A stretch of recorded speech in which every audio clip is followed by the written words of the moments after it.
Commençons par peut-être l'homme le plus intelligent que la France ait aujourd'hui, ce grand philosophe Edgar Morin, plus de 100 ans aujourd'hui. Et en 1981, donc c'est pas hier, il écrivait un livre qui s'appelle Pour sortir du XXe siècle. Et dans ce livre, Edgar Morin dit « Le futur naît du présent », c'est-à-dire que la première difficulté de penser le futur est la difficulté de penser le présent. L'aveuglement sur le présent nous rend ipso facto aveugles sur le futur. Et donc, on va parler de déni ou pas de déni. Tous les soirs à la télévision, on sait que la température augmente de façon régulière, parce que maintenant, c'est plus la météo, c'est la météo et le climat, que l'on a augmenté de plus 1,18 degrés, et que le seuil fatidique des plus 1,5 degrés, qui était un objectif à atteindre à la fin du siècle, nous allons le dépasser en 2030. Et aujourd'hui, on le voit, dans l'ensemble des conférences mondiales, on parle de plus 2,8 degrés, et récemment, vous avez vu passer une enquête en France sur comment préparer les Français à plus 4 degrés. Alors, plus 4 degrés, on n'ira pas. Voilà quelques images qui ne sont pas des images pour une série de science-fiction de demain. Ce sont des images d'hier. Ce ne sont pas des images d'aujourd'hui, ce sont des images d'hier. Elles datent de 2022. Ouragan, tempête de sable, élévation du niveau de la mer, sécheresse, incendie et inondation. L'inondation qui est en bas, c'est Liège était devenue une île il y a un peu plus d'1 an. Alors, pourquoi finalement dire cela alors qu'il est question d'architecture, et puis on va dire plutôt largement de bâtisseurs, puisque nous sommes tous ici portés par cette question de l'établissement humain et de sa fabrication. Alors pourquoi est-ce qu'il est important de le dire? Eh bien, il a fallu attendre 2018 pour que l'ONU admette que peut-être qu'il y avait quelque chose à faire avec le bâtiment pour réduire les émissions de gaz à effet de serre. 2018, où ils annoncent le monde de la construction est responsable de 40% des émissions de gaz à effet de serre. Et si on regarde les chiffres, c'est pire encore. Dans le monde, c'est 60% des déchets globaux viennent du bâtiment. En France, c'est 70% des déchets globaux. En Ile-de-France, 75% des déchets globaux. Quand vous coulez une tonne de béton, vous émettez une tonne de CO2. Pour faire un bâtiment entièrement en béton, il vous faut 800 kg de béton au mètre carré. C'est-à-dire que chaque fois que vous coulez 1 mètre carré de béton, vous émettez 800 kg de CO2. Et je pourrais en rajouter comme ça, voilà.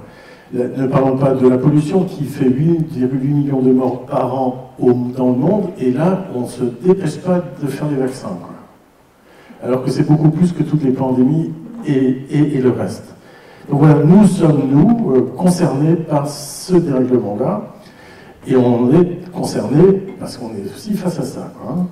C'est pas juste que ça, c'est demain, c'était déjà hier. Et il y a ça. Toutes les guerres contemporaines servent à la maîtrise des ressources naturelles. Cette image, elle date de 2008. Elle a été prise en Irak, quand l'Amérique est allée essayer de maîtriser les puits de pétrole. Et c'était 1 an après la loi Grenelle 1. Vous vous souvenez de la loi Grenelle 1, du Grenelle de l'environnement?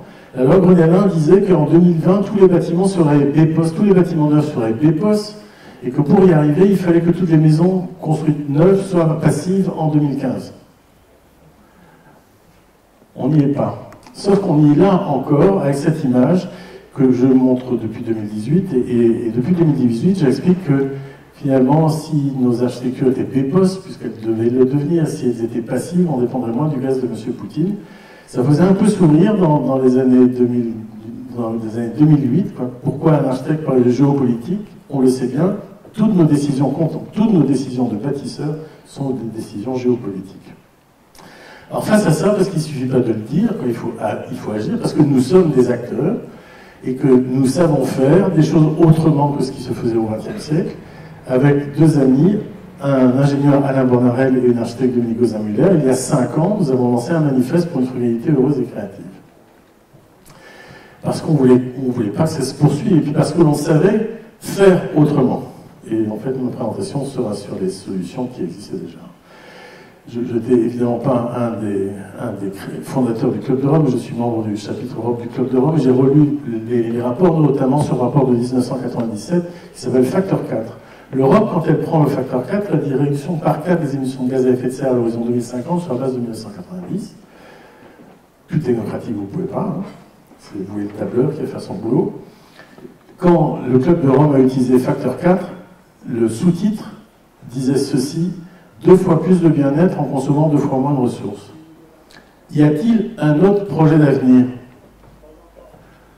Tous les gens qui viennent vers nous, et j'imagine ceux qui viennent vers vous, vont aussi pour du bien-être. Il n'est pas question que le souci que nous avons ici fabrique du mal-être. Nous savons très clairement que nous devons aller vers 2 fois plus de bien-être en consommant 2 fois moins de ressources parce qu'on n'a plus les ressources pour le faire. Bon, pour ma part, je l'ai résumé dans un livre qui s'appelle Mieux avec moi, et dans le sous-titre est Architecture et frugalité pour la paix, et vous avez compris avec l'image de 2008 ce que ça signifie.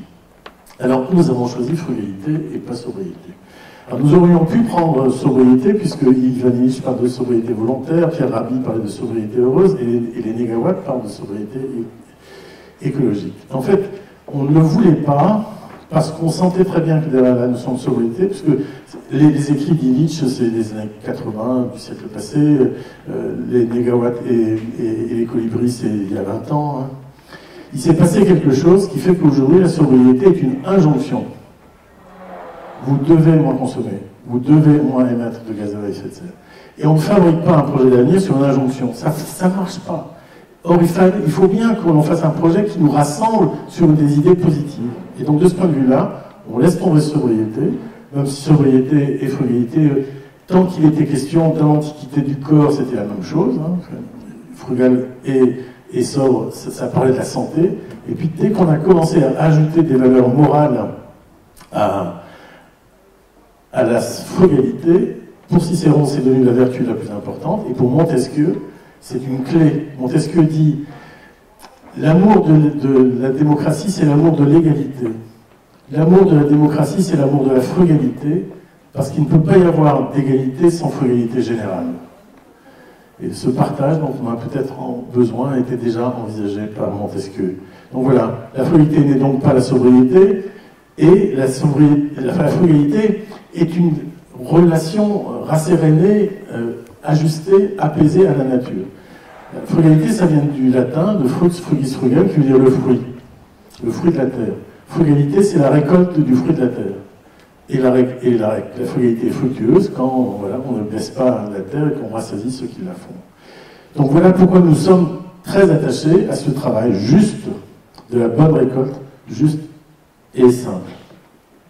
Notre mouvement, qui regroupe aujourd'hui plus de 16 000 personnes, est devenu un mouvement international, on ne s'y attendait pas. Tant que vous utilisez les langues germano-latines, il y a toujours le mot qui convient à frugalité, frugalitat, frugalita. Mais dès que vous rentrez dans les langues qui ne sont pas d'origine germano-latine, il n'y a pas ça. Et donc en turc, en chinois classique et en taïwanais, les traducteurs, parce que c'est pas nous qui avons fait la demande, mais les traducteurs ont fait la proposition de garder cette notion de la juste récolte. Et donc voilà, chez nous bien sûr, c'est ce que je venais de vous expliquer tout à l'heure, mais c'est aussi ce sens-là un peu plus loin. Donc voilà, les signataires viennent de toutes les régions de France, évidemment, et la répartition, et c'est la répartition la plus récente, puisque ce camembert a été fait il y a 2 jours, 34% d'architectes.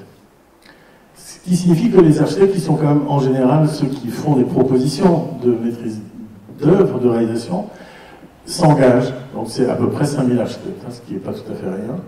Et après, vous voyez, les ingénieurs sont là, les urbanistes, les entreprises, les paysagistes, un peu plus d'élus, ça se ferait du bien. Mais on en a, évidemment, puis on pourra reparler sur ça. Et puis, la société civile, des gens qui ne sont pas liés au monde des bâtisseurs, mais qui trouvent que notre démarche vis-à-vis de la Terre est une démarche qu'il faut aider.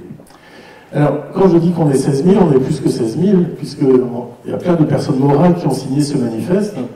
Le Conseil national de l'ordre des architectes l'a signé, le syndicat de l'architecture, l'UNSFA Île-de-France, oui, on a réussi à rassembler tous les syndicats de cette façon, mais aussi l'Académie d'architecture, récemment l'Association nationale des architectes des bâtiments de France. Bon, je ne vais pas tous vous les citer, mais vous voyez, il y en a un en bas, parmi les CAUE, qui est le CAUE des Yvelines, qui a été un des premiers signataires il y a 5 ans, et je vous en remercie, ils en ont beaucoup.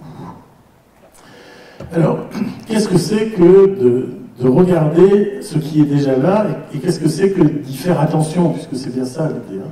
Aujourd'hui, on ne va pas continuer à exploiter le territoire comme on le faisait auparavant. Alors, Ça va vous sembler un petit détour, mais je pense que ça va intéresser tous ceux qui sont, comme vous, engagés dans le territoire.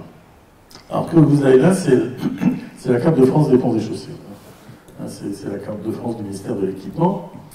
Et puis, c'est une carte de France qui amène petit à petit à ce que dans la première dizaine d'années du XXe siècle, on fait une métropolisation de la France.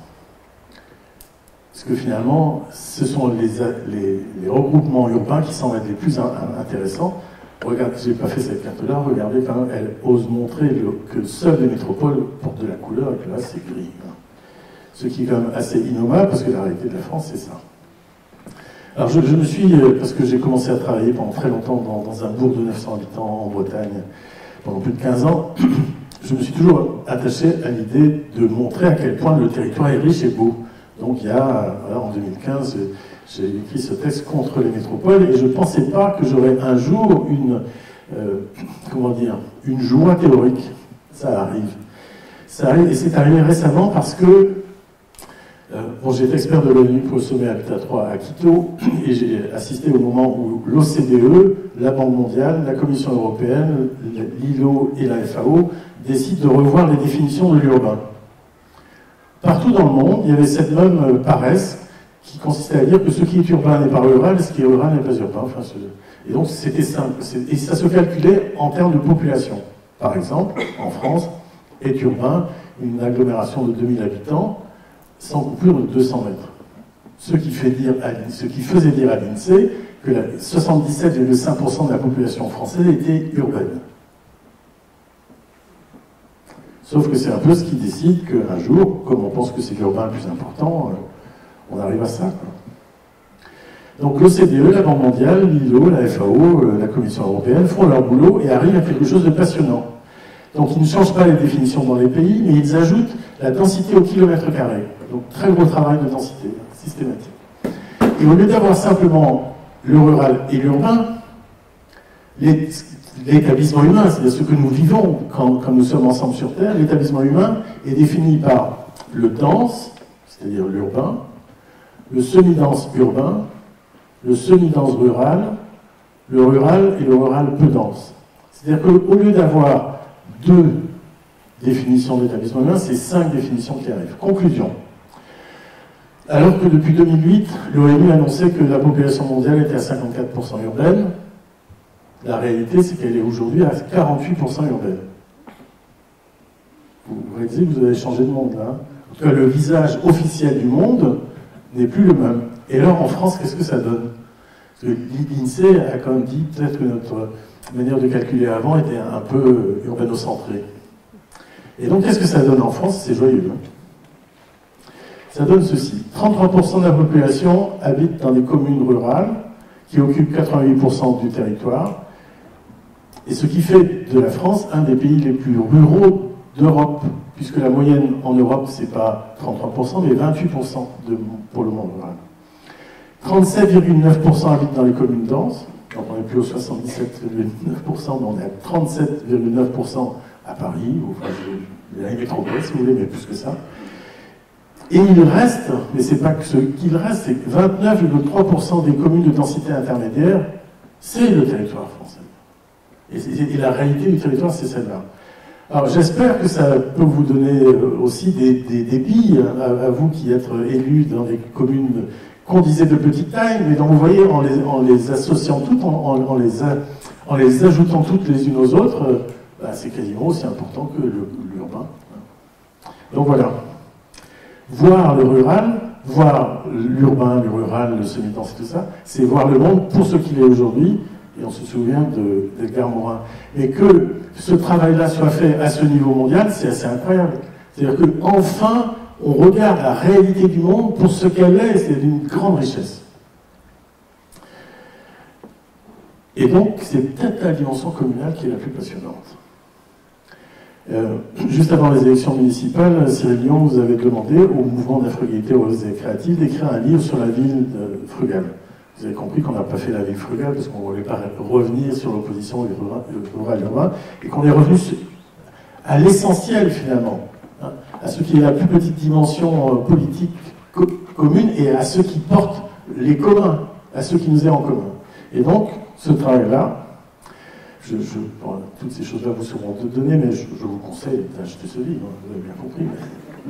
Mais mieux avec moi aussi. Hein, bref. Donc, si on garde les idées principales, alors je sais ici qu'il y a beaucoup d'administrateurs, ne m'envoyez pas, je pense que malgré tout je vais vous le dire, il vaut mieux s'engager plutôt que d'administrer, parce qu'il y a de l'invention à faire, et qu'il ne s'agit pas juste d'administrer. Il faut maintenant revoir tous les besoins, il faut s'attacher à contenter et ne plus consommer. Est-ce qu'il faut encore construire? Sans doute qu'il faut toujours réhabiliter et ne plus détruire. Et puis surtout, il faut ménager et ne plus aménager.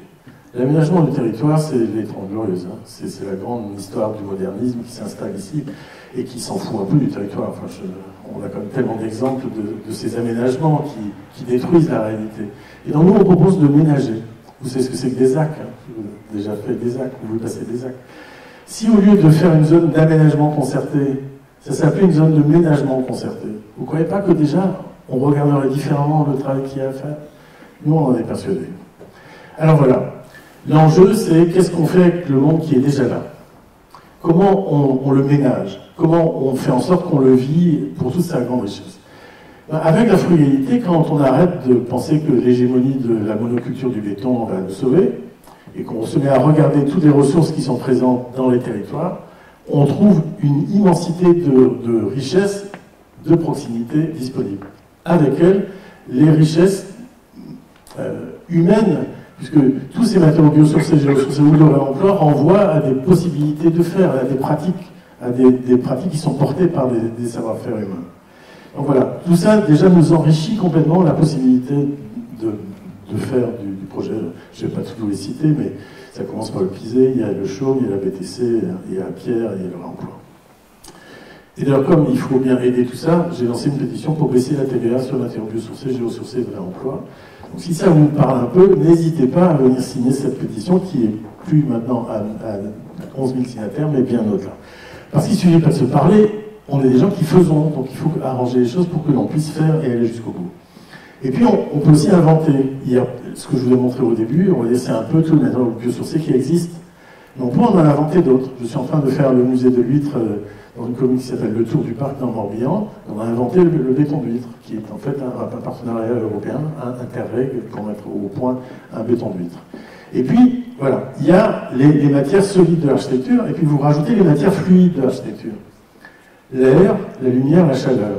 Vous mélangez ces trois matières aux matières anciennes, et d'un seul coup, vous démultipliez toutes les matières. La couleur de la matière fait que la chaleur sera différente, l'inertie et tout ça. Donc vous voyez que d'un seul coup, ça se met un peu plus intéressant que juste une structure en béton, une isolation par l'intérieur en polystyrène et de la climatisation.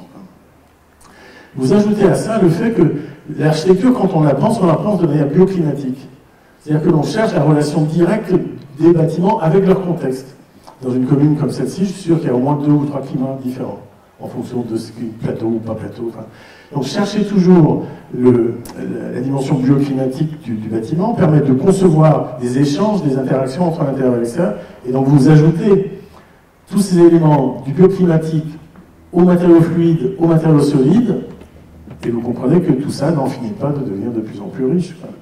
Et qu'au lieu de penser que la sobriété, que comme la sobriété, la frugalité serait une réduction, mon œil, en fait, plus on fait attention à la réalité du monde déjà là, plus on ouvre une richesse profuse, répartie de façon très forte.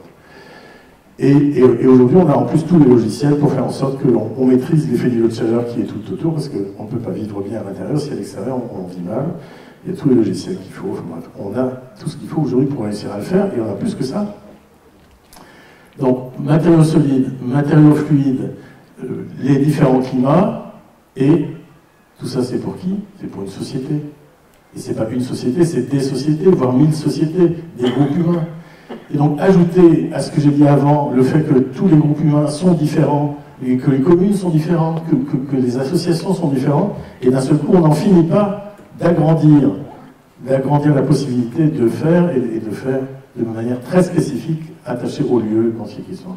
On a des petits exemples de participation citoyenne que mon atelier fait depuis 1991 et que l'on fait en permanence. Je suis en train de déplacer 50% de la population d'une commune de la Martinique, le Prêcheur, face à l'élévation du niveau de la mer. Cette commune a fait un vrai travail pour refuser le déni collectif. Aujourd'hui, elle est absolument engagée à faire tous les choix qu'il faut pour être déplacée. Il y a un livre qui vient de sortir sur le Prêcheur, comme sur Miquelon. Il y a le village de Saint-Pierre, Saint-Pierre et Miquelon, va être aussi déplacé pour les mêmes raisons. Donc voilà, ça, ce sont toujours des échanges. Et je vais vous donner un exemple. Un exemple, qu'est-ce que ça donne que de faire avec les gens? À Bordeaux, où il y a un label bâtiment frugal bordelais, j'ai entendu les chartes que vous mettiez au point les uns et les autres dans vos communes, et ce sont vraiment des décisions stratégiques très fortes. À Bordeaux, il y a un label qui s'appelle bâtiment frugal bordelais, qui a été mis au point aussi avec les promoteurs privés. Il y a quelques années, il y a 4 ans maintenant, un bailleur social lance un concours pour 130 logements. Donc 3 équipes sont retenues, mes collègues font des panneaux à zéro, viennent présenter leur travail, et moi je suis incapable de faire ce travail-là, parce que le site sur lequel on est entre les maisons de pierre, les échoppes de Bordeaux et des bars, et que je ne sais pas ce qui se passe dans cette entre-deux. Donc j'arrive avec ma petite feuille de papier, là, et je dis, si c'est nous que vous gardez, on fait la fête des voisins le mois prochain. À la fête des voisins, vous expliquez que l'équipe de maîtrise d'œuvre à laquelle participait d'ailleurs ce monsieur-là, et après ça y est, l'équipe de maîtrise d'œuvre va venir sur place pendant une semaine pour rendre visite à tout le monde et aller regarder le projet depuis les yeux des autres. Et donc le maître d'ouvrage a eu le courage de choisir un non-projet, mais une démarche. Donc on a fait ce travail-là. On a évidemment fait le bivouac dans des maisons qui devaient être détruites, qui ne seront pas détruites après, puisqu'elles ont été sanctuarisées par ce moment d'accord. Et donc, comme c'est à Bordeaux, on mange gentiment et il y a du bon vin. Et puis arrive le jour où on présente la maquette. Alors, cette photo, c'est une photo que j'aime beaucoup. Vous savez, c'est un peu la présentation de l'enfant dans la peinture flamande, quoi, où il y a tous les yeux comme ça qui regardent l'enfant, et puis là, il y a une femme qui met sa main dans sa bouche. Quoi. Donc tout le monde se dit, tiens, il y a un truc qui ne va pas. Non seulement il y a un truc qui ne va pas, mais en même temps, c'était la bienveillance la plus élargie qu'il pouvait y avoir. Elle fait ça parce qu'elle pense à sa voisine qui avait 80 ou 90 ans et qui n'avait pas pu être là et qu'on n'avait pas vu. Donc on est allé voir la voisine, après on a tout réglé, toutes ces choses-là. Et le jour où on a déposé le permis de construire, quelques mois plus tard, les gens qui sont là sont venus déposer le permis de construire avec nous à la mairie, et entre-temps, ils avaient défendu le projet au prix de l'architecte du conseil de la mairie. Donc pas de recours évidemment, mais un accord, une appropriation, j'ai entendu le mot approprié qui était utilisé tout à l'heure. Donc le projet finit par être ceci, avec des échelles différentes. On devait faire que du logement neuf en location. À la fin, on ne devait pas réhabiliter, on réhabilite les maisons dans lesquelles on a fait notre bivouac. Et puis surtout, il y a des gens qui habitaient les bars et des gens qui habitaient les petites maisons qui, pour les uns, avaient changé de statut social, et pour les autres, décohabitaient. Mais ils ne voulaient pas quitter cet endroit-là, bien sûr. Et donc les maisons des habitants des échoppes et des habitants des bars ont demandé qu'il y ait des logements coopératifs qui viennent s'installer sur le site. Et donc ça a à nouveau agrandi la qualité de programmation du site. Donc voilà aujourd'hui où on en est. On est en phase 1. Les petites photos qu'on vous avez en bas, c'est l'habitat coopératif et cette dame un peu âgée, mais sans doute pas la grand-mère du petit garçon qui est avec elle, mais parce que voilà, l'habitat coopératif, ça sert à tout ça. Mais ce travail-là, c'est pas juste un travail pour rendre les gens heureux, évidemment, mais c'est même pour aller plus loin et faire des choses exemplaires, y compris du point de vue de la frugalité technique. Dans ce bâtiment-là, on fait des logements sans aucun système de ventilation, rien. Ni VMC, ni double flux, ni ventilation naturelle assistée contrôlée, rien. Alors comment est-ce qu'on fait ça? Quand on est architecte, on dessine un bon plan, tous les logements sont traversants, et il y a des fenêtres dans toutes les pièces. Dans les WC, dans les salles de bain, dans les cuisines, dans les chambres, évidemment. Et donc comme c'est la santé publique, on a négocié avec le ministère de la Santé, ça marche, avec le PUCA ça fonctionne, et le CEREMA va instrumenter tout ça. Alors qu'est-ce que ça donne? Ben voilà, ça donne des plans comme ça, avec des dispositifs d'ouverture des fenêtres, ça marche par l'ouverture des fenêtres, et puis des entrées d'air spécifiques pour la ventilation naturelle, et puis des petits points, comme il y a dans la cuisine, dans les écoles maintenant, pour montrer quand la qualité d'air n'est plus bonne. Donc voilà, je ne sais pas combien de temps il me reste. Ça. Voilà, donc vous comprenez que en fait, toutes ces histoires de mise en commun des enjeux nous permettent d'aboutir à des choses inédites. frugalité heureuse et créative. Il n'est pas question de faire ce qu'on faisait au XXe siècle, pas question. Et par exemple, j'ai eu la chance de le faire chez vous, à Chères, cette école élémentaire Claudie Aigneret, où c'est un bâtiment très dense, entièrement en bois, ventilé naturellement, avec un système très particulier de ventilation naturelle, qui est la ventilation naturelle double flux, c'est-à-dire que ça fonctionne comme si ce n'était pas une ventilation naturelle, on récupère la chaleur sur l'air sortant, et on préchauffe toutes les choses comme ça. Enfin, voilà. Il y a des visites régulières qui se font, et en tout cas c'est toujours avec grande joie que l'on vous accueille sur ce bâtiment qui est voilà, qui fonctionne bien. Je pense que il est à la bonne échelle de cet endroit-là, et ce projet est porté avec une municipalité qui y croit, qui nous accompagne depuis le début. Enfin, je ne l'ai pas dit, mais il n'y a pas de belle architecture sans un bon maître d'ouvrage. Voilà, ça vous le savez. Alors, on est dans tout à l'heure, on était à Saint-Quentin-en-Yvelines quand je suis revenu, la dernière ville nouvelle d'Île-de-France. J'ai réalisé dans la dernière ville nouvelle de France, à Val-de-Reuil, un éco-village que je vais vous montrer, mais ce n'est pas tant pour l'éco-village que je vais vous montrer que pour la suite. Donc voilà, il y a quelques années, en 2008, on commence un éco-village sur un site qui s'appelle les Noé. Noé en vieux breton et vieux normand, ça veut dire inondé. Donc c'est un site qui a toujours été inondé de toute son histoire. Et qu'est-ce qu'on fait? On ne dit pas à l'heure, tu ne viendras pas. Hein. C'est la rivière l'heure. Il ne faut jamais dire à l'eau, tu ne viendras pas. Elle est plus forte que vous, elle arrive. On lui dit, tu viendras, et on va organiser toutes ces choses-là. Donc, ce sont des logements sociaux en accession, en location, une crèche municipale, une cuisine municipale, une halle publique, une chaufferie urbaine au bois, une maison des jardiniers, jardin familial, je vais vous montrer tout ça. Et donc voilà, le site, on l'a pensé pour accepter toutes les eaux. Donc on a réglé à la fois les eaux qui remontaient de l'Eure, les eaux qui descendaient de la ville et la nappe phréatique qui remontait. Et donc, l'ensemble du projet se définit à partir de ce jeu de nous et de bras qui fait que quand l'innovation est là, l'eau est là. Il y a une phrase de Bertolt Brecht que j'aime beaucoup. Il disait on parle toujours de la violence des fleuves et jamais de la violence des berges qui les enserrent. Donc nous, pas de berge qui les enserre. Hein. Donc l'eau, elle arrive comme elle veut. Et si vous regardez bien, il n'y a pas de mur en béton, il n'y a pas de bordure, il n'y a rien. Même pour poser la passerelle, on a fait des gabions de pierre. Quand l'eau n'est plus là, elle est encore là, parce qu'évidemment c'est une magnifique végétation de zone humide que l'on a. Et voilà, donc l'eau est là dans un secteur qui est devenu un secteur urbain très utilisé, et pas que par l'écoquartier.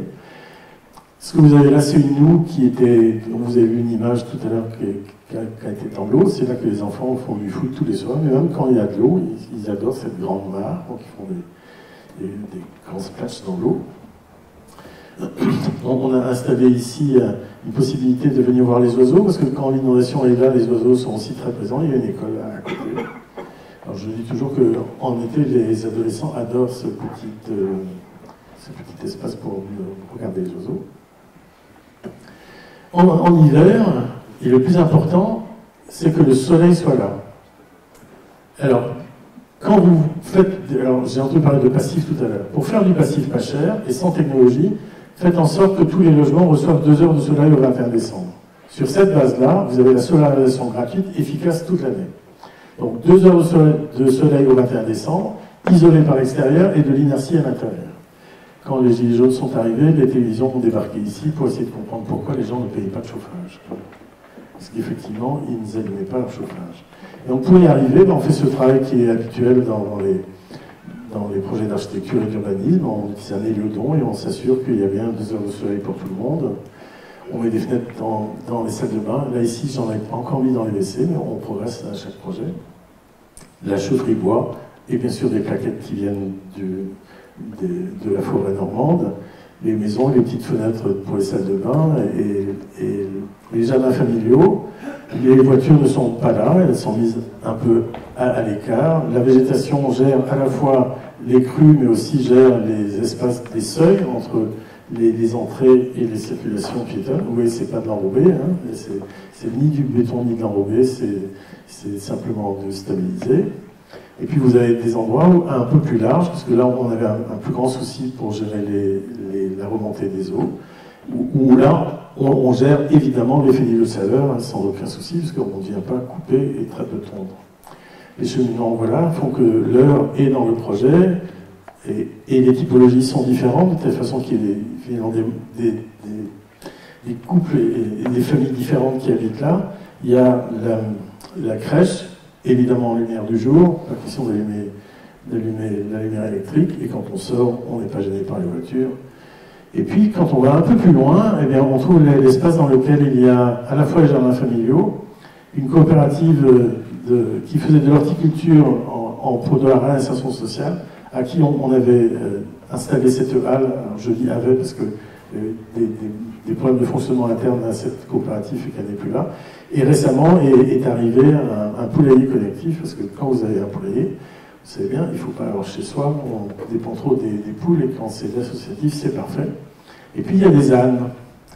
Et les ânes qui étaient là dès le début pour que finalement il y ait un usage de l'agriculture sans moteur, et ben les ânes se mettent à accompagner les enfants à l'école. Et donc le pédibus est devenu un asinobus. Parce que c'est quand même plus cool de faire porter ses cartables par des ânes, même si maintenant il y a des vélos pour les pédibus. Et quand les ânes ne sont pas là, les parents n'ont pas intérêt à reprendre leur voiture, parce que les enfants adorent refaire le chemin de l'âne et se souvenir de ce qu'ils avaient fait le jour précédent. Donc vous voyez, quand on fait ça, en fait, il faut faire tout ça pour arriver à une empreinte écologique égale à la biocapacité du site. Grosso modo, ce genre d'études, on le fait que sur des très grandes dimensions urbaines. Nous, on l'a fait là parce qu'on voulait s'assurer que notre projet était durable. Donc on pourrait dire, maintenant, on n'a plus qu'à dormir, on sait faire. Sauf qu'on sait que c'est faux. Parce qu'on ne construit chaque année que 1% de l'équivalent du bâti existant. Dans ce 1% qui est ajouté chaque année, quelle est la part éco-responsable égale au Noé? Que dalle. Donc c'est pas avec le neuf qu'on va sauver la planète. Et puis quand on fait du neuf qui est trop performant, enfin qui est très performant comme les Noé, ça discrédite l'alentour. Parce que tout le monde sait que les gens qui habitent dans les Noé n'ont pas à payer le chauffage. Et juste à côté, il y a un éco-hameau qui est l'éco-hameau de Landel, qui est l'équivalent en maison Phoenix. Et donc, le maître d'ouvrage des Noé, qui est aussi le propriétaire du hameau de Landel, a cette idée lumineuse de faire en sorte que l'on réhabilite le hameau de Landel avec les mêmes valeurs que celles qui ont servi à fabriquer l'écoquartier. Conclusion, enfin je ne vais pas rentrer dans les détails, donc pour ceux qui n'ont jamais vu de maison Phoenix, 3 cm de béton au milieu, 5 cm en périphérie, et une structure dessinée la plus fine possible, et tout ça tient. Et donc quand la patronne de l'ANRU est venue voir ce qui se passait à Val-de-Reuil, elle a réalisé qu'on était en train de réhabiliter des maisons Phoenix. Jamais elle avait vu ça. Sauf que ces maisons Phoenix-là, elles sont habitées. Et par des gens qui sont là depuis les années 80. Et qu'on n'a pas leur dire maintenant, c'est fini. On a réinversé les espaces extérieurs, on a ouvert ce hameau de Landel vers à la fois l'éco-village et vers l'heure.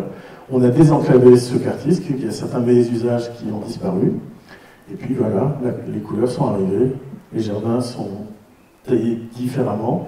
Et les haies ne sont pas dans les jardins, mais dans l'espace public, parce que vous savez bien que quand vous avez un voisin, il n'a peut-être pas la main verte comme vous, quoi. Et que du coup, ça peut devenir très compliqué, ce voisinage. Donc voilà, ça c'est... Tout est réhabilitable et on a intérêt à tout réhabiliter. Vous voyez des prix, c'est rapide. Il me faut 10 ans pour faire l'éco-village des Noé. 180 000 € par logement.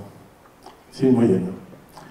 Pour le même nombre de logements, grosso modo, le hameau de Landel, bien sûr, on ne le fait pas monter à passif, mais on fait le BBC réhabilitation, ce qui est quand même sacrément bien, et c'est 85 000 € par logement.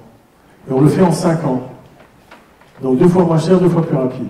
Et avec une surprise, c'est que ces maisons, avant, on ne pouvait pas les acheter. C'était des passoires thermiques. Mais maintenant, les gens qui habitent là depuis très longtemps et qui avaient envie de les acquérir, peuvent les acquérir. Et donc oui, ça change une relation au logement. Et je vais terminer sur un projet. Ça ira ? Un projet sur la réhabilitation. Alors ici, on est en Paris. C'est dans le 19e arrondissement, c'est la médiathèque qui s'appelle James Baldwin et la première maison des réfugiés de Paris. À l'origine, c'est un lycée hôtelier qui s'appelle le lycée hôtelier Jean Carré. Et quand il y a eu ce travail avec la vie et d'autres équipes, on pouvait décider de détruire Jean Carré ou de garder Jean Carré. On a dit, le béton est là, on le détruit pas. Surtout, on ne le détruit plus, quoi. Détruire, c'est utiliser de l'énergie, c'est polluer, c'est la cata, c'est imbécile, et ça coûte cher. Il y a eu un très beau rapport de l'ANRU, non pas de l'ANRU, de l'ADEME, de décembre 2019, qui fait les comparaisons entre des démolitions, reconstructions et des réhabilitations. Le propos de l'ADEME est hyper clair, je vous conseille de le lire. Donc voilà, on garde ici le béton, on fait bien sûr du lien entre la place des fêtes et ce projet. On installe en bleu la médiathèque, en orangé la maison des réfugiés, et il y a un espace de lien entre les deux bâtiments. Et donc quand on regarde la structure qui a été industrialisée dans les années 70, on réalise qu'elle a été bien faite. Le béton est bien, et il n'y a pas de problème d'affleurement. Donc on le nettoie pour lui retrouver sa radicalité, pour trouver sa clarté de cette structure très simple. Et donc le centre, où il y avait tous les escaliers et les ascenseurs, qui empêchait que ce bâtiment ne soit poreux, ne soit bioclimatique. On vide le centre, on enlève tous les équipements, on les met bien sûr sur le circuit du réemploi, et on réussit à avoir des espaces qui sont des espaces nécessaires pour une médiathèque. Et donc tout ce que l'on déconstruit reste sur le site. Vous voyez l'image qui est en bas à droite, c'est pas une carrière de marbre. Hein. Tout ça, c'est toutes les dalles qu'on a coupées, qu'on a gardées sur le site et qu'on va réutiliser. Et on a l'habitude de dire, nous, que d'un seul coup, le projet devient la carrière de son propre devenir. Donc, en bioclimatique, vous avez bien compris ce que l'on dit, on le fait. Et en ayant enlevé la partie centrale où il y avait des escaliers, on retrouve de la pleine terre en plein cœur de ce bâtiment. On installe de la ventilation naturelle. Donc, 3 types de ventilation naturelle différentes en fonction des espaces. Ventilation naturelle directe, ventilation naturelle assistée, contrôlée, ventilation naturelle double flux, en fonction des différents endroits. Et ce sera donc le premier bâtiment de la ville de Paris à être ventilé naturellement. Donc voilà les coupes et les flèches qui montrent que l'air, la lumière, la chaleur entrent dans ce bâtiment comme on a envie qu'elle le fasse. Et on installe dans les ouvertures de façade qui ont été réalisées, on installe des éléments menuisiers qu'on vient installer régulièrement. Alors, la petite fenêtre persiennée en haut, c'est pour ouvrir la nuit, persiennée pour qu'il n'y ait pas d'oiseaux qui rentrent, parce que si on fait des détections volumiques, le monsieur qui est à l'autre bout, il ne dort plus. La fenêtre d'à côté qui s'ouvre avec des brises-soleil orientales, jamais de la vie ne mettait des volets roulants, jamais. L'entrée d'air se fait juste en dessous, mais au-dessus du radiateur. Ici, on est à Paris, donc c'est le système de chauffage parisien qui est utilisé. Et donc, pour que tout ça aille bien, parce que vous avez compris, il y a des échanges entre intérieur et extérieur, on maîtrise l'effet d'îlot de chaleur, et malgré le réemploi des dalles que je vous ai montré, en fait, on désimperméabilise ce site, qui était imperméabilisé à 74%, et qu'on maintient simplement imperméabilisé à 31%. Tout ce qui était sur le site reste sur le site. Voilà les espaces dans lesquels on va arriver. Et entre la médiathèque et la maison des réfugiés, il fallait bien qu'on ait un lien. Il fallait bien qu'on remette ailleurs les ascenseurs et les escaliers que l'on avait enlevés. Donc on vient les mettre, et vous avez bien compris, le béton est là, on n'en coule pas, ou très peu, pour le soutènement. Et tout ce qui est ajouté est en matériaux biosourcés et géosourcés. Donc biosourcé, c'est le bois, géosourcé, c'est la terre coulée. Et protégée par une mantille qui est faite d'éléments en bois de petites sections et de petites longueurs, pour qu'on réussisse à faire des courbes, mais sans avoir besoin, et en réutilisant tout ce qui est réutilisable dans les scieries. Donc voilà, cette mantille. Et derrière, on a de la terre coulée. J'ai présenté ça récemment à une formation de Bouygues, et je vous dirai la suite après. Donc, terre coulée. La terre coulée, c'est... On va arrêter de couler du béton armé dans les banches. Il faut qu'on arrête de faire ça. Mais on ne va pas se passer du savoir-faire de ceux qui utilisent si bien les banches. Voilà. Entre nous, les banches ont été inventées par les piseurs au XVIIIe siècle. Il c'est un peu une espèce de retour de l'histoire. Mais... Donc, on ne ferraille pas, mais on installe une armature en bois. On utilise les toupies pour mélanger la terre. Donc ça, c'est une terre qui vient du Grand Paris. Hein. La terre de cycloterre est d'une très très grande qualité. On coule en vertical, comme on coule dans les banches habituelles. On vibre, comme dans les banches habituelles. On décoffre.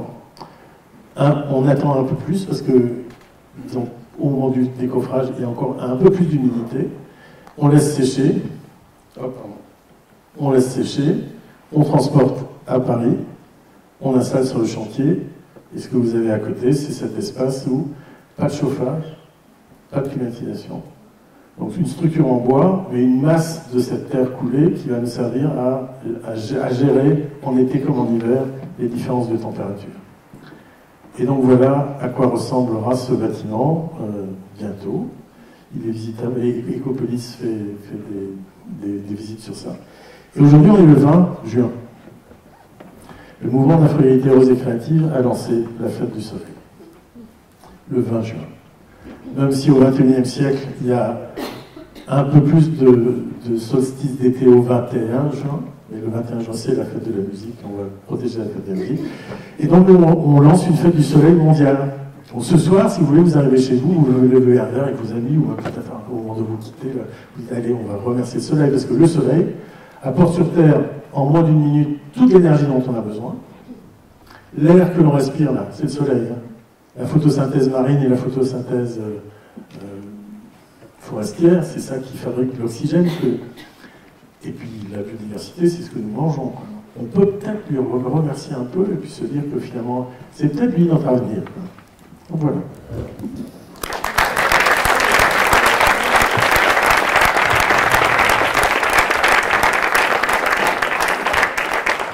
Merci beaucoup, cher monsieur. Donc on va faire une petite pause, ce qui va vous permettre de réfléchir aux questions que vous souhaitez poser à notre conférencier. Moi, j'en ai deux que je vais lui poser, c'est le privilège du président. Je vais lui poser tout de suite. Les deux questions sont les suivantes. D'abord, alors j'ai senti une ou deux fois que vous aviez la réponse à cette question, mais je vous la pose quand même. Est-ce que construire frugal, ça coûte plus cher ? Parce que, par exemple, mettre des fenêtres dans toutes les pièces, ça coûterait plus cher que de n'en mettre que dans certaines. Est-ce que ça mobilise plus d'espace, ce qui là aussi pourrait se traduire par un renchérissement du coût. Donc ça, c'est ma première question. Puis alors, ma deuxième question, est un peu pour initier, elle va faire sourire un certain nombre de personnes dans la salle. Est-ce que vous utilisez le miscanthus pour votre système énergétique et notamment pour chauffer ? Bon, on est en train d'écrire un livre sur l'économie de la frugalité, parce que c'est une question qu'on nous pose aussi évidemment de façon régulière. Bon, aujourd'hui, on peut comparer produit par produit, mais on peut aussi comparer projet par projet. Si on compare produit par produit, il est sûr qu'une isolation biosourcée à poser à l'extérieur et à enduire coûte plus cher qu'une isolation pétrochimique. Les matériaux vertueux coûtent encore plus cher que les matériaux désastreux. C'est d'où ma pétition pour baisser la TVA, voire supprimer la TVA sur le matériau biosourcé, géosourcé et de l'emploi. Donc ça, c'est si on compare produit par produit. Mais maintenant, on va comparer projet par projet. Bon, déjà, vous remarquez que la frugalité qui réhabilite des maisons Phoenix coûte 2 fois moins cher que la construction neuve. Voilà, c'est déjà un projet qui permet de le dire. Mais au-delà de ça, il y a une stratégie que je vous propose de garder en tête. Aujourd'hui, quand on a un travail à faire, il faut se préparer à tenir jusqu'à la fin du siècle. On ne va pas recommencer tous les 5 ans, quoi, ni même tous les 3 ans. Donc, les projets que je fais, je les fais dans les budgets de mes clients, de mes ouvrages. Je n'invente pas des budgets qu'ils n'ont pas. Et donc, les choix que nous faisons, c'est d'investir sur le clos et le couvert. De mettre tout l'argent sur la qualité du clos et du couvert. Pour que, face aux évolutions du climat, on soit préparé à tenir jusqu'au bout. Le second œuvre, peanuts, quoi. Le second œuvre, c'est... On ne va pas s'intéresser à remettre du marbre. Enfin, même le fait de le dire, on sait bien que plus personne n'a envie de ces choses-là. Donc le second œuvre, qui change en fonction des goûts, qui change en fonction des modes, ça, on peut la faire au ras des pâquerettes, voire ne pas le faire du tout. Donc voilà, mon conseil, investissez tout ce que vous pouvez sur le clos et le couvert de telle manière que face à l'élévation des températures et à l'augmentation des surprises climatiques, vous ayez fait une architecture robuste. Merci beaucoup. Et alors, ma deuxième question sur le miscanthus. Ah oui, alors très bonne question, comme on dit. Mais en fait, je vais vous raconter une anecdote, mais pas tant que ça, en fait. Je suis professeur en architecture et j'ai la chance de donner un workshop chaque année à l'école de La Réunion. Et cette année, les étudiants travaillaient sur le site de Mafat. Si vous connaissez un peu La Réunion, à Mafat, on y va qu'à pied, ça prend 5 heures. Enfin, et donc, les gens qui habitent à Mafat n'ont pas de voiture, mais ils ont un endroit pour que l'hélicoptère s'arrête à côté de leur maison. C'est à la fois un site d'une beauté infinie, mais une gestion tellement peu frugale. Mais en même temps, ces gens-là, on n'a pas envie de les amener ailleurs, vivre ailleurs autrement. Donc, mes étudiants ont fait des propositions géniales, mais vraiment, ils ont été très, très bons. La première, c'est d'inventer le randonneur porteur, le rando porteur. Puisqu'en fait, il y a tellement de randonneurs qui arrivent, qui ne sont pas accueillis sur place là-haut, ils proposent de faire des accueils pour les randonneurs, mais que les randonneurs soient des porteurs. Première chose, toute simple et assez. Seconde chose, en quoi construit-on à Mafat? Le bambou, il commence à en planter. Il y a des bambous qui ne sont pas proliférants, il y a des bambous qui ont des fondations pivotantes. Et après, il faut faire des briques avec du miscanthus. Voilà. Parce que le miscanthus, le faire pousser à Mafat, c'est sans souci, quoi.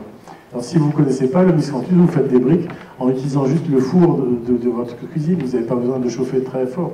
C'est 120 degrés et vous avez réussi à faire une...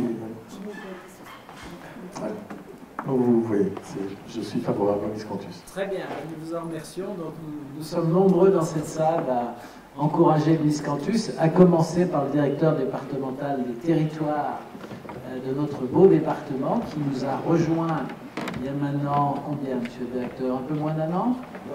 Un peu plus d'un an maintenant, et qui venait d'un département voisin, l'Eure-et-Loire, si j'ai bonne mémoire, dans lequel la culture du miscanthus est très développée. Et M. Reverchon est un propagandiste actif, mais ô combien intègre et passionné du miscanthus. Alors, est-ce qu'il y a d'autres questions dans la salle pour notre conférencier? Monsieur le maire de Tacoignelles. J'avais juste une question. Vous avez parlé tout à l'heure de remplacer le béton dans les manches par de la terre, des structures bois. La durée de vie de ces matériaux, vous les estimez à combien? Vous savez que le béton, ça dure à peine 60 ans. Hein. Maintenant, on le sait, ça. Hein. On disait avant, l'éternité comme le béton, mon œil, quoi. On le voit bien. Enfin, moi, j'habite à Bruxelles, ils n'ont rien fait sur tous les ouvrages d'art de Bruxelles. Et quand ils se sont mis à tomber, ils se mettaient à tomber. Et le problème terrible du pont en Italie, c'est ça. Donc le béton, c'est 60 ans. Hein. La terre... Il y a des villes entières construites en terre depuis tellement longtemps et qui sont dans de tellement beaux états. Donc la terre, ça tient. Je suis originaire de Bretagne. L'architecture paysanne en Bretagne est en Bauge. Je travaille avec des gens qui sont dans l'Isère. Et en Isère, pareil, l'architecture vernaculaire est aussi construite en Pisé, notamment. À l'heure actuelle, je fais un chai et un cuvier pour le château Cantac-Braun, où on fait un très long mur de à peu près 100 mètres sur 4 mètres de haut en pisé. Ce qui est intéressant, c'est que quand on fait ça, c'est tous les artisans qui sont sur le chantier qui se mettent à être, comment dire, à faire une formation sur leur propre chantier. Les charpentiers ne pensaient pas qu'ils allaient pouvoir poser une charpente sur un mur en pisé. Bon, maintenant, ils savent que c'est possible, que quand c'est possible et que ça marche extrêmement bien. Le menuisier, il ne savait pas comment il allait fixer ces menuiseries dans le pisé, et ça marche aussi très très bien. Enfin, le béton nous a fait croire beaucoup de choses, et finalement, vous vous souvenez de l'image où j'avais toutes ces matières disponibles aujourd'hui. Le simple fait de les retrouver nous permet de retrouver aussi certaines joies. Par exemple, dans le chai et le cuvier dont je vous parle, le mur de Pizé fait 50 cm d'épaisseur sur une pierre massive de 50 cm par 1,20 m. Il est isolé par du liège, 20 cm de liège. On a un espace vide de 5 cm et on a un parement en intérieur en BTC, brique de terre compressée, c'est la terre crue, mais compressée celle-là. Quand vous rentrez dans cet espace-là, il se passe quelque chose d'assez singulier. La qualité de l'air, le silence, l'apaisement de tout ça est extrêmement lié à la massivité de ce matériau et à sa capacité de régulation hygrothermique. Et c'est magnifique. Hein, voilà. On va pas en parler trop longtemps. Merci. Alors, d'autres questions? Monsieur le directeur. Merci, Monsieur le Président. Oui, deux questions. La première, c'est que quand on regarde les photographies que vous avez montrées, on a le sentiment que vous n'êtes pas très frugal en matière d'espace. Or, on nous demande aujourd'hui de densifier. Donc, je voulais avoir un peu votre sentiment par rapport à cela. Puis la deuxième question, qui est plus technique et en lien avec ce qu'on a évoqué sur le Miss Campus, permettez-moi aussi de savoir ce que vous pensez, enfin, de vous poser la question de ce que vous pensez de la paille et des bâtiments en bois paille. Parce que, il me semble, mais j'aimerais avoir votre avis, que ça peut être aussi une des solutions intéressantes en termes de frugalité. Et je voulais savoir justement quel était votre sentiment, est-ce que vous avez une expérience dans le domaine? Voilà.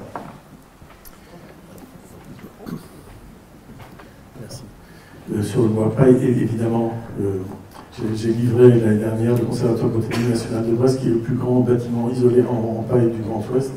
Et j'ai livré récemment à Sotteville-les-Rouen le grand parc urbain de Rouen, dans lequel tous les bâtiments que l'on a faits ont été isolés en paille, sont en bois, etc. Et l'école d'Achères est en paille et aussi isolée en paille.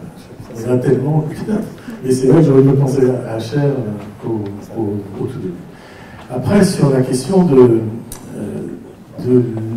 l'espace, là, je ne sais pas ce qui vous permet de dire ça. Parce que, en fait, l'éco-village des Noé, hein, qui a une densité qui est bien au-delà des densités habituelles de lotissement, bien au-delà, et le fait d'avoir gardé le hameau de Landelle, qui est lui aussi très dense, nous a permis d'avoir une utilisation du sol qui est très forte. Nous, en fait, les espaces ouverts, on les donne à la gestion de la qualité de vie et de l'inondation, gérer l'inondation, qui gère la qualité de vie, ça demande un espace qui est donné aux vivants, Alors, voilà, je peux vous répondre sur cela parce que c'est ici, mais je peux vous montrer d'autres choses, avec des choses encore plus intéressantes, qui est fabriquer des projets, non pas à partir des projets urbains, non pas à partir des voiries, mais à partir des continuités paysagères et de la taille de la parcelle. En fait, le seul vrai projet politique, c'est la taille de la parcelle. Donc, pas besoin de faire des routes, il faut faire des bons projets. Merci. Alors, il y a Madame. Oui, c'est à vous.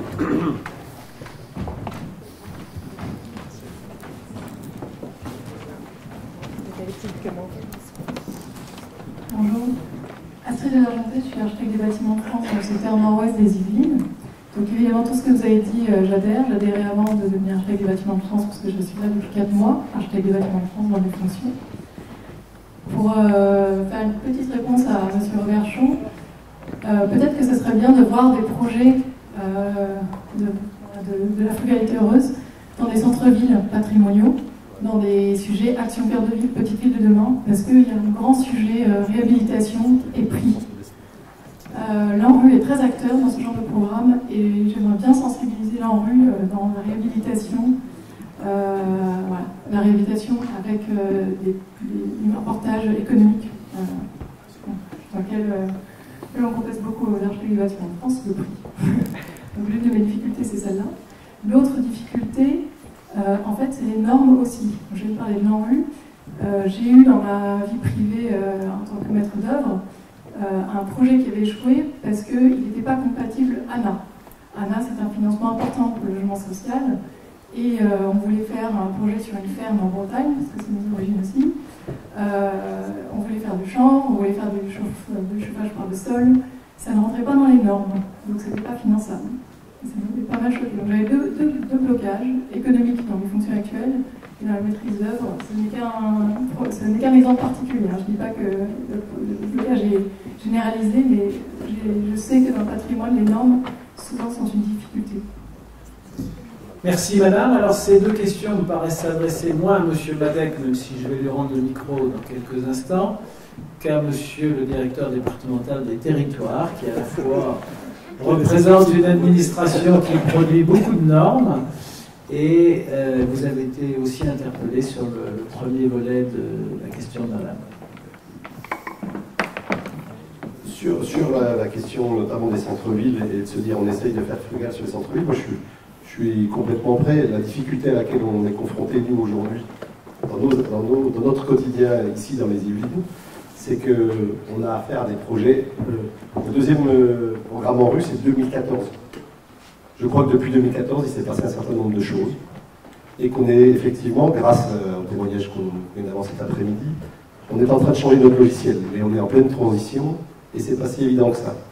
Et côté en rue, il y a quand même une prise de conscience forte. La directrice générale de l'ANRU nous a demandé l'année dernière de rebalayer l'ensemble des projets à l'aune justement de ces questions de frugalité, de transition. Maintenant, encore une fois, la difficulté à laquelle on est confronté, nous, ainsi que les collectivités, c'est qu'on a montré un voir aux habitants depuis 2014 en leur disant voilà, on avance sur un projet, et là on est en train de leur dire il faudrait peut-être qu'on prenne la copie complètement pour revoir notre logiciel. Alors on est en période de transition, et je crois que c'est un élément tout à fait important. La première chose, c'est d'avoir conscience de ça, et je pense qu'on est en train d'y participer les uns et les autres, et puis après c'est d'agir là-dessus.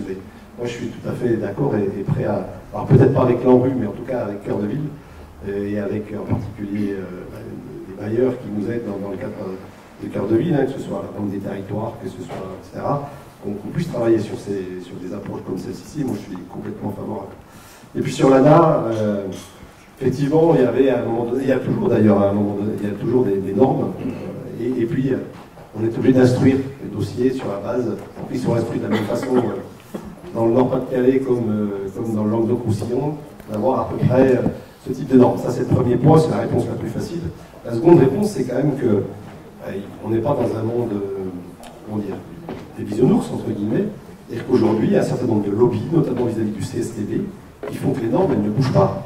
Et là, moi je suis là aussi tout à fait, on parlait du miscanthus à l'instant, la brique de miscanthus, aujourd'hui, à ma connaissance, elle n'a pas reçu les avis techniques du CSTB. Alors elle est intéressante, en tout cas d'un point de vue acoustique, en tout cas c'est ce qu'on nous dit. Monsieur vient de nous dire que c'est beaucoup plus que ça, parce qu'y compris en structure, on peut en faire des choses manifestement. Moi aujourd'hui, les avis que j'ai, et derrière c'est des assurances, etc., c'est que malheureusement on peut pas, on n'a pas l'avis du CSTB, et donc on ne peut pas construire avec le miscanthus. Donc voilà, je crois que là-dessus, c'est aussi notre responsabilité à tous que de faire en sorte que ces normes-là, elles changent. Ou qu'en tout cas, on puisse avoir le droit d'expérimenter, on puisse... il y a un moment donné, on nous a parlé de la culture du résultat. Moi, j'y suis très favorable à la culture du résultat. Je veux bien parler des règles, parce que... En fait, vous savez, en France, il y a une loi qui vous autorise de déroger aux lois. Hein? Il serait temps que les maîtres d'ouvrage aient envie d'utiliser celle-là, hein, le permis de faire ou le permis d'innover quand même. Ça existe, ça. Chaque fois que je passe à la défense, je demande est-ce que vous avez fait le bilan sur les opérations qui relèvent du permis d'innover? Il n'y a pas de résultat, parce qu'il n'y a quasiment personne qui a voulu le faire. Cela étant dit, donc, on a aujourd'hui la possibilité de le faire, la loi l'autorise, donc faisons-le. Hein. Cela étant dit, pour ma part, mais aussi avec tous ceux qui sont dans la frugalité rose et créative et qui sont proches de l'ICEB, on a publié des ouvrages qui s'intitulaient « Hors la loi pour faire changer la loi ». Et donc, vous voyez, la photo où on voit le jongleur, là, c'est Vierino entre Nîmes et Montpellier. Ce sont 7 bâtiments publics, il y en a 2 qui ne sont pas du tout chauffés.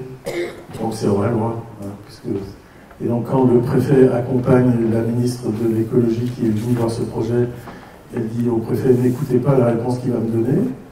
Et donc il me dit, comment est-ce que vous avez eu votre permis de construire? Je lui ai dit, j'ai pas dit. J'ai pas dit, et j'avais un maître d'ouvrage pris public, hein, puisque c'est comme la communauté de communes du pays de Lunel et le maire de Saint-Christophe, qui acceptait l'idée que, comme c'était pas chauffé, on mettait des poêles à bois, et que c'était des gens qui s'occupaient de mettre du bois les rares fois où c'était nécessaire de le faire. Et aller trouver le DTE qui correspond à l'installation d'un poêle à bois dans un bâtiment public, vous allez rire, quoi. Et donc faire les choses comme ça, on le fait depuis longtemps. La ventilation naturelle, j'en fais depuis 2002, j'ai été hors la loi les premières fois. Et tout est un peu comme ça. Donc oui, on continue à le faire. Et on se bat, y compris contre le CSTB. J'ai fait le premier bâtiment où il y a un mur porteur de PTC dans un bâtiment public, porteur d'un plancher accessible au public. On avait quasiment fini le clos et le couvert du bâtiment que le CSTB n'avait pas donné son avis. Ils ont fini par donner. Enfin, tout est comme ça. Si on ne s'engage pas, c'est pour ça que vous avez compris pourquoi je dis qu'il ne faut pas administrer, parce qu'administrer c'est suivre les lois. Hein. Il faut s'engager, quoi. Et lui aussi s'engager sur des choses qui sont un peu différentes. Donc voilà, n'hésitez pas. Et puis pour vous, en tant que personne privée, vous savez, vous pouvez faire des choses hors la loi. Puisque c'est pour vous. Merci Philippe. Moi j'ai fait une maison sans aucun système de chauffage et sans aucun système de ventilation. Bien sûr, la personne qui a voulu ça ne pourra pas la louer. Et c'est pour elle. Et elle vit heureuse dans une maison stressée. Donc on se bat. Ouais, alors moi je voudrais juste réagir sur ce qui a été dit sur les avis techniques. J'ai eu la chance de siéger 10 ans à la commission chargée de formuler les avis techniques au CSTB. Et bien évidemment que chacun peut prendre ses responsabilités. Bien évidemment, tout propriétaire occupant a le droit d'habiter là où il veut, y compris dans une grotte. Pour autant, il doit, dans la CCFAT, on a les assurances. Les assureurs constituent un lobby important parce que c'est eux qui, en général, vont intervenir. Moi, je voudrais juste réagir sur le propos de Philippe à l'instant. C'est intéressant de dire que la parcelle est éminemment politique, au même titre que l'économie, et l'économie au sens large, c'est-à-dire celle de l'écologie, et à mon avis, va connaître des nouveaux paradigmes. On l'a vu avec les pandémies, les chercheurs savent très bien nous dire que les pandémies seront urbaines et moins rurales. J'ai des amis dans le Cantal qui n'ont pas connu le confinement et les maladies. Donc ça en dit long sur aussi ce que les villes peuvent porter. La France a été longtemps industrieuse. Il faut savoir que dans les années 50, après la Deuxième Guerre mondiale, et jusque dans les années 90, toutes les communes de plus de 15 000 habitants avaient une entreprise, une industrie. Et je suis prêt à parier que si demain on essayait, entre guillemets, j'aime pas trop le terme réindustrialiser, c'est énorme, je suis prêt à parier que si simplement on changeait de modèle agricole, qu'on passait à l'agroforesterie par exemple, qui nécessite 3 fois plus de bras, au même prix puisqu'on enlève l'agrochimie, on pourrait occuper à nouveau le territoire qui est vide. Il faut savoir qu'il y a plus de bâtiments vides en France et inoccupés que de bâtiments, que de demandes. J'ai siégé à la VDE pendant suffisamment longtemps, quand ça existait encore le CDH, on traitait de ces questions-là. J'ai été délégué de l'ANA, et on connaissait la vacance dans tout le sud de l'Eure-et-Loire, parce que j'étais à la VDE 28, alors qu'il y avait une forte pression sur le nord. Cette question de la répartition des populations, elle est essentielle. Elle ne va pas se faire en claquant du doigt demain. Mais je pense que nous avons aussi là une réflexion à mener, elle est éminemment politique, sur la question de la répartition de l'emploi, sur la question de la création d'emplois dans des domaines économiques qui restent pratiquement pas explorés. Merci. D'autres questions, Madame la Directrice? Oui, moi je suis ravie d'entendre Philippe Madec aujourd'hui parce que la frugalité heureuse et créative a entraîné beaucoup de monde et les 15 000 personnes qui sont maintenant dans le réseau travaillent en réseau. Et dans les Yvelines, dans le nord de l'Île-de-France, enfin dans l'ouest de l'Île-de-France, il y a un réseau de la frugalité et je suis destinataire de tous les mails, donc je vois passer des tas de choses fort intéressantes. Et si vous voulez participer à ce réseau, n'hésitez pas à nous demander au CAE de les coordonner. C'est gratuit, c'est collaboratif. Il y a des cartes de tous les matériaux biosourcés, par exemple, disponibles et des lieux où on peut se fournir en matériaux biosourcés. Donc voilà, le CAE est là aussi pour être un des maillons de cette chaîne de personnes qui veulent bien faire. Et je voulais aussi rajouter que les écoles d'architecture aujourd'hui l'école du paysage sont aussi dans cette même démarche. Alors que nous, quand on était à l'école, alors moi aussi j'ai eu la chance d'avoir des UV de bioclimatisme, mais 4 ans après, ces UV avaient disparu, c'était plus à l'ordre du jour. Alors qu'aujourd'hui, il y a des enseignants qui enseignent la terre, qui enseignent le bioclimatisme, et à Versailles, il y a maintenant comment ça s'appelle, un DSA, donc un post-diplôme pour des architectes diplômés sur la réhabilitation. Il serait temps de s'y mettre. Voilà. Donc ça vient, et je pense que tout cet enchaînement de personnes, ce réseau qui se crée, est formidable de ce point de vue-là. Voilà. Je vais rajouter ce petit point. Merci. Madame, vous aviez une question. C'était juste pour rajouter le fait que depuis peu, les maisons qui avaient moins d'un certain âge étaient considérées très énergivores, et que très récemment, que les bâtiments construits avant 1948 sont maintenant inclus justement dans le dispositif. Et que ça concerne notamment les maisons qui sont très bien construites dans les matériaux qu'on revendique comme étant parfaits, mais qui sont quand même dans les contraintes justement d'être réhabilitées, mais pas forcément comme il faut. Merci. Monsieur le directeur, est-ce que vous souhaitez répondre à madame? Non. Alors, c'est pour vous, monsieur. Donc, En fait, c'est plus une observation qu'une question. Oui, ça me permet juste de dire que, en fait, il manque peut-être ici des gens qui sont extrêmement importants, ce sont les artisans. Et la formation des artisans, c'est une clé. Les artisans n'ont pas de temps pour quitter leur chantier. Donc il faut les former sur leur chantier. Et je pense que le CREBA est vraiment un organisme. Il faut que vous regardiez comment ça fonctionne. C'est absolument essentiel le travail que le CREBA fait pour accompagner les artisans pour la réhabilitation de patrimoine ancien. Avec Maison de France. Avec Maison de France. Bien, y a-t-il d'autres questions? Oui, monsieur. Oui, alors concernant le CREBA, je suis un des fondateurs du CREBA en tant que représentant de Maison Paysanne de France. Et donc le CREBA, c'est une plateforme de ressources pour la restauration du bâti ancien. Et je vous invite tous à y aller, c'est très facile. Hein. Vous faites CREBA et ça arrive tout de suite grâce à Google, vous trouvez tout. Et non, mais vraiment, ce qui est intéressant, c'est que vous aurez des expériences qui sont dessus, qui ont été... alors, il faut quand même préciser que le CREBA, c'est aussi des ingénieurs des CEREMA de Bordeaux et des CEREMA de Strasbourg, hein, donc des ingénieurs de l'État, j'insiste.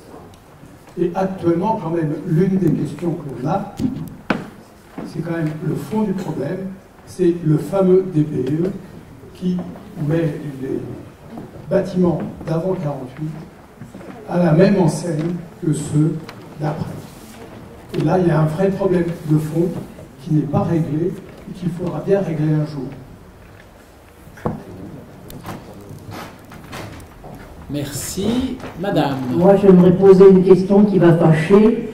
Est-ce qu'on ne pourrait pas nous mettre aux gens qui prennent les décisions légales des gens qui soient du métier et non pas des gens qui soient de simples fonctionnaires non formés? Monsieur le directeur Schoch, vous êtes un peu concerné par cette question, non pas que vous ne soyez pas formé, je suis persuadé que vous l'êtes à tous égards, et même blindé de formation, mais vous parlez aussi au nom de vos collaborateurs, et j'ai cru sentir dans cette question une petite pointe. Première réponse, c'est que je ne suis pas DRH de la fonction publique, et donc ce n'est pas à moi de décider qu'est-ce qu'on met où. Ceci dit, si je réponds de façon un peu plus sérieuse, c'est que, à ma connaissance, à peu près l'ensemble de nos collaborateurs ont fait des écoles soit d'ingénieurs des ponts, soit d'ingénieurs des travaux publics, soit en ce qui me concerne. Alors moi, je suis ni ingénieur des ponts ni ingénieur des travaux publics, je suis ingénieur agronome. Mais enfin, le vivant me parle et l'adaptation aussi, donc c'est pour ça que le Miss Campus et la Paris, c'était des choses qui me parlaient. Bon bref, tout ça pour vous dire qu'on essaye de mettre quand même effectivement dans nos structures des gens qui sont formés et puis qui peuvent conseiller. Je pense que j'ai eu de nombreux témoignages il n'y a pas très longtemps et je le dis d'autant plus sincèrement que c'est vraiment pas pour moi, c'est pour un de nos collaborateurs qui est parti de la DDT il y a quelques semaines, mais qui, notamment sur les questions d'énergie, a fait un très gros travail avec un grand nombre des maires de ce département pour essayer de les convaincre justement en matière de géothermie en particulier.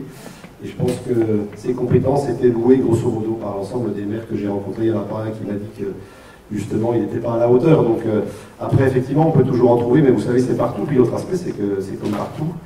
On a de la peine à recruter aujourd'hui, mais c'est vrai dans les collectivités, c'est vrai on parlait tout à l'heure de la mise en œuvre chez les artisans. Je peux vous dire que le secteur de l'artisanat et du bâtiment peine à recruter des gens qui sont compétents. Et donc, voilà, enfin, je pourrais en débattre assez longtemps, mais encore une fois, voilà. On essaye de faire avec ce qu'on a. Bien, on va peut-être prendre une dernière question. Madame Gergel. Alors, moi, j'avais une question, pardon, je reviens un petit peu en arrière, mais je rebondis sur la question qu'a posée monsieur le maire de Tacoignières tout à l'heure sur la durabilité des matériaux. Parce que j'entends souvent parler de construction ou de restauration, réhabilitation ou de destruction, mais j'entends assez peu parler d'entretien. Alors pour ceux qui me connaissent, c'est un sujet qui me tient à cœur parce que pour moi c'est une alternative. Est-ce qu'il existe en fait des études, des recherches sur les entretiens qu'on pourrait préconiser sur les nouvelles constructions faites avec par exemple des matériaux biosourcés? Quid de l'entretien en fait de tous ces bâtiments pour pouvoir poursuivre et en tout cas pérenniser ces constructions qu'on veut éco-durables, etc. Mais en termes d'entretien, est-ce qu'il y a aujourd'hui des choses qui sont connues pour rendre encore plus attractif ce genre de construction? Alors, la maintenance, on sait que dans tous les métiers aujourd'hui en France, c'est un problème clé. Monsieur Malek. Oui, je vais rebondir sur ce que vous venez de dire et je vous montrerai la question posée par madame. Je crois vraiment que on ne montre pas assez d'intérêt pour les artisans qui sont chargés de l'entretien et de la maintenance. C'est comme s'ils étaient à la fin du cycle et qu'ils n'étaient pas grand-chose, alors que c'est tout l'inverse. Ceux qui sont capables de tenir dans la durée toutes les techniques qui doivent être entretenues, ce sont des gens qui sont absolument indispensables. Moi, je peux vous donner des exemples de choses qui n'ont pas marché parce que les maîtres d'ouvrage n'avaient pas fabriqué finalement cet outil de l'entretien. Donc je suis bien d'accord avec vous, monsieur. Il faut absolument valoriser ceux qui font l'entretien. C'est pas compliqué, hein, c'est pas juste les constructeurs qu'il faut mettre en avant, mais ceux qui font tenir dans la durée les bâtiments. En ce qui concerne la maintenance ou la tenue dans le temps, vous savez, on connaît tout. Pour faire durer dans le temps, les bâtiments faits en biosourcé, en géosourcé, on connaît toutes les règles de l'art. Après, je suis désolé si elles n'ont pas été mises en œuvre dans les réalisations que vous avez pu voir. Mais on sait absolument tout faire comme il faut pour faire tenir des murs. Enfin, vous savez, ça s'appelle le chapeau et les bottes, par exemple, quand vous construisez en terre. Si vous n'avez pas mis un bon chapeau et pas de bonnes bottes, évidemment, ça ne va pas tenir, quoi. Donc ça fait une autre architecture que l'architecture en béton où il n'y avait pas de corniche et où le mur de béton allait de la crotère jusqu'en bas. Donc ça demande de regarder autrement les architectures qui sont produites. Mais aujourd'hui, on a, enfin, toutes les règles de l'art existent, quoi. Et même celles qui sont en train d'arriver, elles sont tenues. Enfin, la paille, ils ont été très très forts sur ça. Le béton de chambre, pareil, on a tout. Enfin, aujourd'hui, je suis toujours triste quand j'entends une question comme la vôtre qui est légitime. Ça veut dire que quelque part, quelque chose n'a pas été bien fait. Parce qu'on a tout. On a tout. Ce qui nous manque peut-être, ce sont les personnels qualifiés pour faire cette maintenance, cet entretien. Et on sait que dans bien des secteurs de son économie, notre pays connaît aujourd'hui des pénuries de personnel qualifié. Et je ne suis pas un expert du secteur qui vient d'être évoqué, mais peut-être est-il aussi frappé par cette pénurie de personnel. Je crains que les artisans qualifiés auxquels vous avez fait référence et auxquels vous avez à juste titre rendu hommage n'éprouvent eux-mêmes des difficultés à recruter des collaborateurs, à recruter des apprentis, etc. Bien, y a-t-il d'autres questions? Alors c'est votre deuxième question, monsieur, mais bon, je ne vais pas rationner, mais... Ça va être plutôt une information. Allez-y. Madame, je vous invite à vous promener en France, en vélo, tranquillement, sur les voies vertes. Vous verrez, par exemple, dans le Cotentin, un certain nombre de maisons qui ont été construites en terre depuis très longtemps, et elles sont toujours là. Alors, ce que vous verrez aussi, c'est que certains les détruisent en mettant du plastique, en mettant du polystyrène en isolation par l'extérieur à 1 €. Et donc, là, on arrive à des destructions. Mais ça, c'est pas de l'entretien, ça.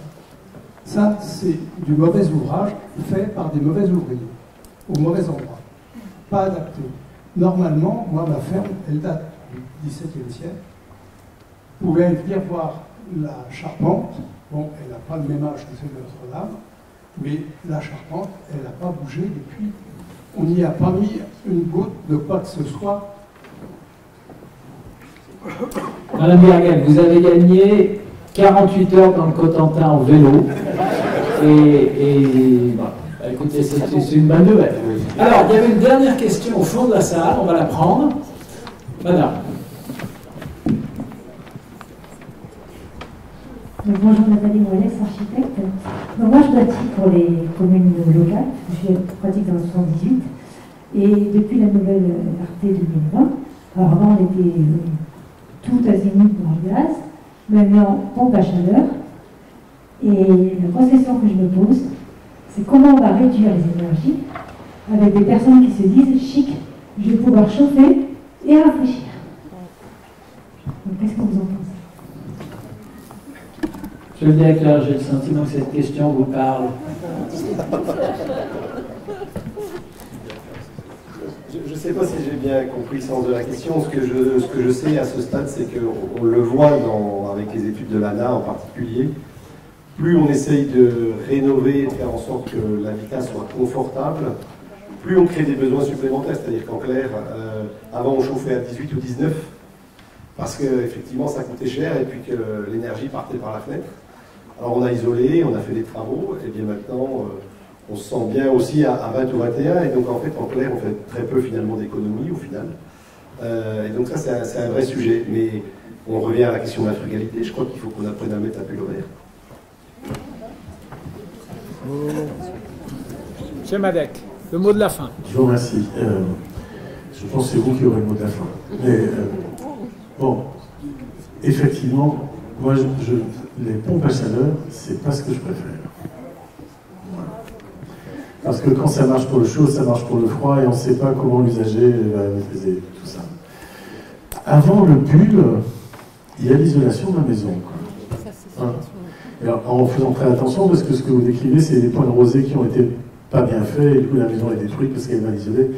Et on sait bien que le gros enjeu de la réhabilitation et de la rénovation, c'est le point de rosée. Mais donc, l'isolation, c'est important, la solarisation, c'est aussi très important, et je pense qu'il n'est pas nécessaire de mettre le pull s'il y a l'isolation, la masse et la solarisation. Surtout maintenant où, malheureusement, ça va être de plus en plus chaud. Donc voilà, c'est pas un mot de la fin, c'est pour vous. Merci beaucoup. Merci à M. Madec pour cet exposé et cette conférence très intéressante qui nous a introduit vers des réalisations qui sont déjà des réalisations concrètes. Moi, ce qui m'a beaucoup frappé, c'est l'étendue de vos activités sur tout le territoire national. J'ai bien noté que vous aviez fait des choses, notamment à Achères, dans le département des Yvelines, mais vous avez fait beaucoup d'autres choses, et sans doute plus considérable dans beaucoup d'autres départements. La question de l'économie, vous ne l'avez pas esquivée, et vous y avez, de mon point de vue, répondu de manière assez convaincante. Sur l'occupation de l'espace, peut-être un peu moins, mais ça, nous en reparlerons avec monsieur le directeur, parce que c'est pour les élus locaux aujourd'hui une préoccupation extraordinairement forte. Hein. Les élus sont complètement tétanisés par la perspective de l'application du zéro artificialisation nette, qui pour beaucoup de communes, et notamment de communes rurales, pourrait se traduire par un arrêt complet de leur projet. En tout cas, c'est comme ça que c'est perçu par beaucoup d'élus. Merci beaucoup, vraiment, du fond du cœur. Et bonne chance et bonne réussite dans la poursuite de vos activités.